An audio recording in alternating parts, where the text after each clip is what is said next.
25 సంవత్సరాలు వచ్చినా తన పని తాను చేసుకోలేని ఒక మగాడికి తన తల్లి వీణ్ణి భరించడం నా వల్ల కాదురా బాబు అని చేసేదాన్నేమంటారో. పంచా ఎగ్జాక్ట్లీ. రెడీగా ఉంటావే? లేదంటే మీరు మమ్మల్ని తొక్కేస్తారుగా. ప్రతి మగవాడి జీవితం వెనక ఒక ఆడదుంటదంటారు. అది నిజమో అబద్ధమో తెలియదు గాని చెండు బొమ్మ కనిపెట్టినోడు వెనక మాత్రం ఖచ్చితంగా ఆవిడ ఉండే ఉంటది. ఆ కనిపెట్టడం కూడా ఒక విజయమే కదా. ఇది కూడా వాడేసుకున్నావా? లేదంటే మీరు మమ్మల్ని తొక్కేస్తారు కదా. మంచి సింక్ లో ఉన్నావు. నీ సిస్టర్ని కదా, సింక్ మిస్ అవదు.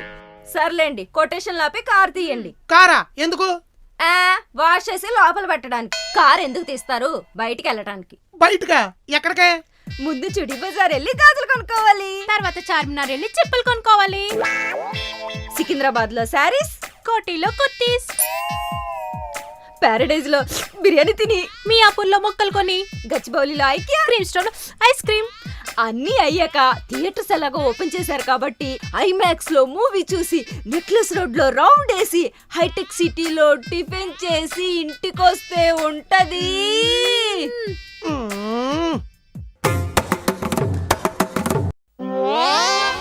ఆ వాయింపు ఏంటి, ఆ లుక్ ఏంటి? తరుడు ఎప్పుడు వస్తుందా అని.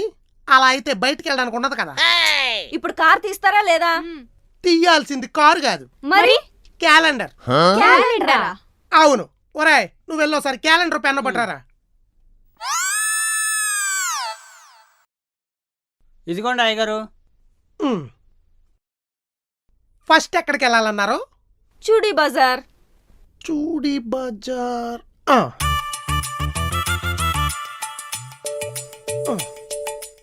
తర్వాత ఎక్కడికి వెళ్ళాలన్నారు? చార్మినార్. చార్మినార్. ఆ తర్వాత ఎక్కడికి వెళ్ళాలి? సికింద్రాబాద్. సికింద్రాబాద్. ఎక్కడ ఉంది? తర్వాత కోటి.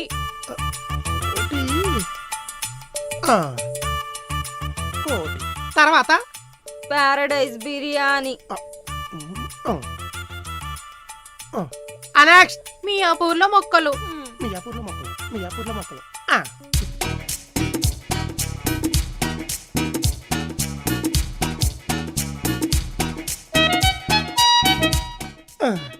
పర్ఫెక్ట్. చూసుకోండి. కార్ తీయమంటే క్యాలెండర్ లో సున్నారు చుట్టూ చూసుకోమంటారేంటి? మీరు ఎక్కడెక్కడికి తీసుకెళ్ళమన్నారో అక్కడక్కడికి ఆయా డేట్లో తీసుకెళ్తా. ఇలా అయితే మా షాపింగ్ అంతా కంప్లీట్ అయ్యేసరికి సంవత్సరం అయింది. సంవత్సరంలో కంప్లీట్ అయిపోతుందా? అసలు ఏంటి క్యాలెండర్ జాతకం? ఇది జాతకం కాదు, జాగ్రత్త. మనం ఎవరు? Middle class. ఆగస్టు 9వ తారీఖున మా ఆఫీసు ఆడిటింగ్ పని మీద నేను చూడీ బజార్ వెళ్తా. అప్పుడు నీకు గాజులు కొనిపెడతా.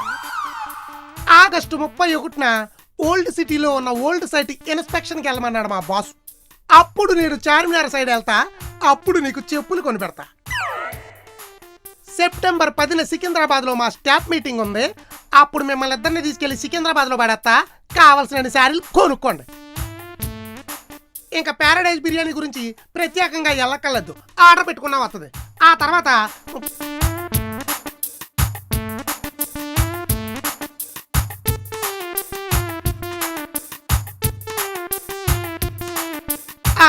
ఆ తర్వాత ఏముంది? డిసెంబర్. డిసెంబర్ 31ని హైటెక్ సిటీలో మా ఆఫీస్ కోసం ఒక కొత్త ఫ్లోర్ ఒకటి తీసుకుంటున్నాం. అప్పుడు మిమ్మల్ని ఇద్దరిని హైటెక్ సిటీ తీసుకెళ్తా. కావాల్సినంత టిఫిన్ చేయండి. ఇంకేం మిగిలింది? నా పెండాకుడు మిగిలింది. అదైతే పంజగుట్ట శ్మశానంలో జనవరిలో గ్రాండ్ గా పెట్టిద్దాం. అసలు మన ఇంటి కోసం చేసే షాపింగ్ కి మీ ఆఫీస్ కోసం చేసే పనులకి సంబంధం ఏంటి? అసలు ఈ సున్నాలేంటి, ఈ క్యాలెండర్ ఏంటి, నా పెండాకుడు ఏంటి, అసలు ఏం జరుగుతుంది ఇక్కడ? కంగారు పడకు, క్లారిటీగా చెప్తా. మనం ఎవరు? Middle class. నిన్న క్వశ్చన్ అడుగుతా, క్లారిటీగా చెప్పాలే. ఇంతకు ముందు 600 రూపాయలు పెట్రోల్ కొట్టించడానికి 6 నిమిషాలు పట్టేది. కానీ ఇప్పుడు 3 నిమిషాలు పడుతుంది. 3 నిమిషాలు మిగిలిపోతుంది. మనకు లాభమా నష్టమా? ఇదిగో మీరు ఇలా అడిగిన దానికి ఆన్సర్ చెప్పకుండా ఈ క్వశ్చన్లు అడిగారంటే నా చేతిలో మీకుంటది. ఇంత క్లియర్ గా చెప్పినా కూడా ఇంకా అర్థం కాకపోవడం అంటే కాలీఫ్లవర్. ఇప్పుడు పెట్రోల్ రేట్ ఎంత ఉంది? 107. మీరు అడిగినవన్నీ కొనివ్వడానికి కారు వేసుకుని రోజంతా తిప్పితే ఇంటికి వచ్చే ముందు కారు అమ్మేసి నడుచుకుంటూ రావాలి. అందుకని అదే మా ఆఫీస్ వర్కుల మీద వెళ్ళినప్పుడైతే నాకు పెట్రోల్ కన్వీనియన్స్ ఇస్తారు. అందుకనే ఆ క్యాలెండర్. మనం ఎవరు? Middle class.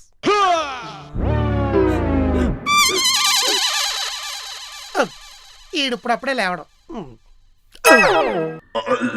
ఎలా పడిపోయారా? మీరన్నా ఉన్నారా? ఉంటారులేండి. సో పెట్రోల్ రేటు పెరగడం తప్ప తగ్గడం ఉండదు కాబట్టి మీరు కూడా నా క్యాలెండర్ ప్లాన్ పాటించండి. వీళ్ళకేమైందో చూద్దాం. వీళ్ళకేమన్నా అయితే మళ్ళీ వీళ్ళ హాస్పిటల్ తీసుకెళ్ళడానికి కార్ తీయాలి. అది మన ఆఫీస్ షెడ్యూల్లో లేదు. లేచారు. సో పెట్రోల్ రేటు వీళ్ళు మరీ ఓవర్ యాక్షన్ చేస్తున్నారు. పెట్రోల్ 60 ఉన్నప్పుడు 100 కొట్టించా, 95 అయినప్పుడు 100 కొట్టించా. ఇప్పుడు 120 అయినా 200 అయినా కూడా 100 కొట్టిస్తారు కానీ కారు కిలోమీటర్ కూడా కదలదు. పెట్రోల్ రేట్లు పెరిగిపోతున్నాయని ప్రభుత్వాలు తిడతామా? సర్దుకుపోవాలి. ఇంకా ఆపే.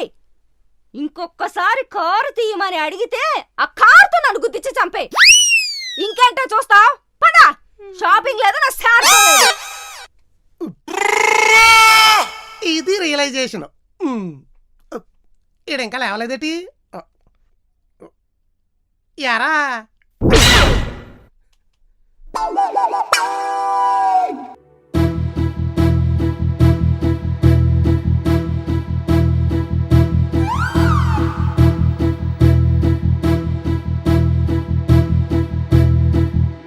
ఆ ఒక్క మాటతో లేచి 2 జేబుల్లో చేతులు పెట్టుకుని నడుచుకుంటూ వెళ్ళిపోతున్నాను. నేను ఎక్కడికి వెళ్తాను కూడా నాకు తెలియదు. చెప్పినవన్నీ బాగా గుర్తున్నాయా? గుర్తున్నాయి. పెళ్లి తర్వాత మొగుడిని కొంగుని కట్టేసుకోవాలి. మరి చుడిదార్ వేసుకుంటే చున్నీ కట్టుకో. ఇప్పుడు అదా ముఖ్యం. పెళ్లి చూపుల్లో చూపించాల్సింది వినయం. అబ్బాయి ఏం అడిగినా ఏం చెప్పాలి? మా నాన్నగారిని అడగమని చెప్పాలి. అబ్బాయి ఒంటరిగా మాట్లాడాలంటే ఏం చెప్పాలి? ఇప్పటిదాకా ఎక్కడికి ఒంటరిగా వెళ్ళలేదని చెప్పాలి. పర్ఫెక్ట్. దెబ్బకి దేవుడు దిగొచ్చిన వాడిని ఎవ్వడూ కాపాడలేదు. ఎస్. సేమ్ టు సేమ్ నా పెళ్లి చూపుల్లోనూ ఇదే జరిగింది. వాడిని ఎలాగన్నా సరే కాపాడాలి. అమ్మాయి గారు, అబ్బాయి గారు వచ్చేసారండి. అమ్మో చేయడంట.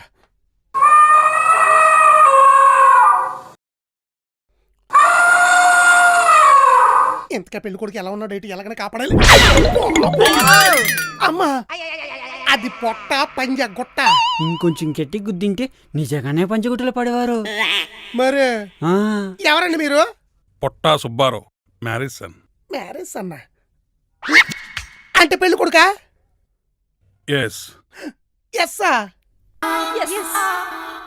వీళ్ళ ఉండే కొద్ది మైదానంలా తయారవుతున్నారు. ఇలా రండి ఒకసారి. మీ ఫ్యామిలీకి ఏమన్నా మెదడు వ్యాధి వచ్చిందా? ఆడి పెళ్లి కొడుకేంటి? ఆయన ఏజ్ ఎంత ఉంటుందో తెలుసా? ఆయన వెనకాల ఎన్ని ఎకరాలు ఉన్నాయి నీకు తెలుసా?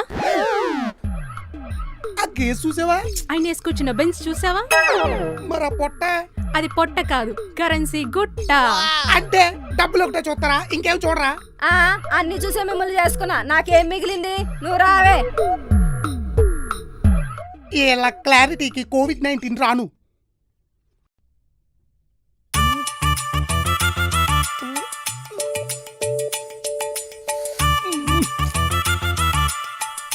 అమ్మ జీవితం.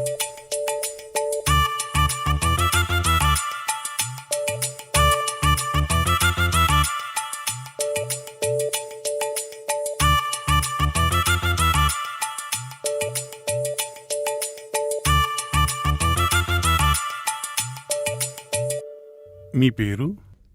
నాన్నగారిని అడగండి. అమ్మాయికి చాలా వినయం అనుకుంటా. అది వినయం కాదురా, విషయం. మీరు ఉదయాన్నే ఎన్ని గంటలకు లేస్తారు? తెల్లవారుజామున 4 గంటలకి. అబ్బా, అంత తొందరగా నిద్రలేసి ఏం చేస్తారు? ఫోన్ ఛార్జింగ్ పెట్టి మళ్ళీ పడుకుంటా. సేమ్ మనలాగే అనమాట. అమ్మాయితో మనం చాలా మాట్లాడాలి. అమ్మాయితో నేను పర్సనల్గా. నేను అబ్బాయితో పర్సనల్ గా మాట్లాడాలి. అదేంటి? పెళ్లి కూతురు పెళ్లి కొడుకు కదా, పర్సనల్గా మాట్లాడుకోవాలి. మీరు నాతో ఏం మాట్లాడతారు చిరాగ్గా? పెళ్ళయ్యాక కలిసి కిచెన్ షేర్ చేసుకోవాల్సిన వాళ్ళం కదా, కిరాణా లిస్ట్ గురించి మాట్లాడాలరా. అక్క, నువ్వేం కంగారు పడకు. రా చెప్తా. ముందా తింటాపే. గ్యారేజ్కి వెళ్ళాల్సిన వయసులో నీతో ఈ మ్యారేజ్కి ఎందుకు ఒప్పుకున్నారో తెలుసా? ఎందుకు? నీ ఆస్తి కొట్టేయడానికి. అవునా? నీ కట్టంలోకి వేద్దామని నీకున్న పొట్టను కూడా పక్కన పెట్టేశారు. నిజమా? మీరు నాతో ఇంకో విషయం చెప్పడం మర్చిపోయి తెలుసా? ఏంటి? రేపు పెళ్ళైకి నేను కూడా మీలా మారిపోతున్నాను. అవును, ఈ విషయం నీకెలా తెలుసు? మీరు ఇలాంటి అబద్ధాలు చెప్తారని వాళ్ళు నాకు ముందే చెప్పారు. మీరు ఏం చేసినా నేను ఆ పిల్లని పెళ్లి చేసుకుంటాను. బాయ్. సముద్రంలో దూకి సావడానికి మెడలో బండరాయి కట్టుకొచ్చుండి మనం ఏం కాపాడతాం?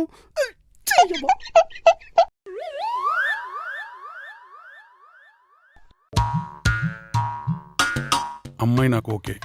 మీ ఊళ్ళతో మాట్లాడి పెళ్లికి ముహూర్తాలు పెట్టించండి. బంగారం. ఒక్క నిమిషం.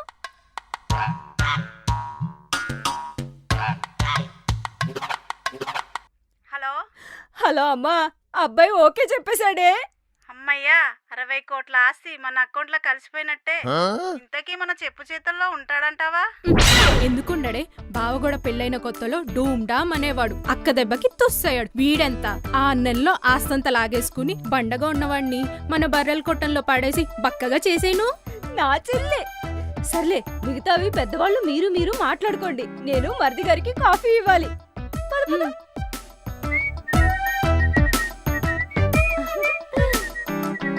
ఏడీనా?